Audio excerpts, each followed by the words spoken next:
hello everyone. This is just the setup video for the Dr. Fletcher fletching jig. It's really important to set up the jig as well as possible the first time you use it. So to start, you want to set up your jig to take the type of knock you're using. Here you can see I'm using just the Eastern X10 knock. So I'm going to set the jig up for that. So I've got just a bare shaft here. I'm going to put it into the jig and just clip it in. And then I'm going to take an Allen key and adjust the grub screws that you can see just over here. There's one on either side, and basically this allows you to center the arrow shaft in the jig. You just adjust these by screwing them in and out, and you can just align the arrow so when you turn the knob you can see the shaft rotates nice and in the middle. Okay, so once you've got that done, you want to set up these four cap screws. Basically they are the stops for the upper deck. So leave your shaft in there because it'll obviously stop when it hits there. So I'm going to put this on, push it down, and then I can just visually inspect where the gap and just adjust the cap screws so that it's just not touching the magnet. Basically you don't want to touch them because then it'll offset a little bit, but you have between a ½ mil and a mil gap and that'll be pretty spot on. So because this jig uses these four pillars to locate the upper clamp, you don't want to be pulling it from one side like this. As you pull it up, it will sort of torque and get stuck on the pillars. So ideally, if you haven't screwed the jig down onto your table, put a couple of fingers in underneath in the center, and then just grab it in the center with the other hand, and just pull it straight up, and it should come off real easy. Okay, once you've got that all set up, you're going to want to set up your upper clamp. These two cap screws here can be loosened and tightened, and then you can slide the clamp forwards and backwards. On the other side you have your fletching plate. This is just the Eastern tight flight fletching. These just sit in here real nice and snug. And to swap between a left and a right offset, depending I suppose if you're left or right handed, you're going to just unscrew these two screws and flip the plate over, which allows you to swap between a left and a right offset. What you won't be able to see on the video is just their alignment marks in here.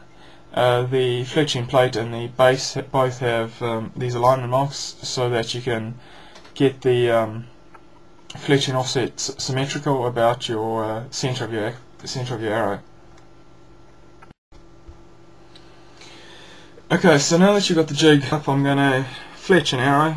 I've placed my fletching in here. I want the gap at the front of the fletching plate, at the front and the back of the fletching plates to be equal. This just means the fletching is going to be symmetrical about the center axis of the arrow. So obviously preparation of your shaft is very important. I've cleaned my carbon shaft over here with some isopropyl alcohol, and I'm just going to use an earbud and do the same on the actual fletching just to make sure all oil or whatever from my fingers has not been transferred. I'm just using the Loctite 401 fletching glue. Well, it's not really fletching glue, but it's what I've been using and had no problems. You really only want a tiny amount of glue to come out and sit on your fletching. So there we go, it's a tiny amount. So now I turn it over, gonna put this down, and there we go. So if I pull this up now, pulling it up from the center, and there we go, we have our first fletching on the arrow.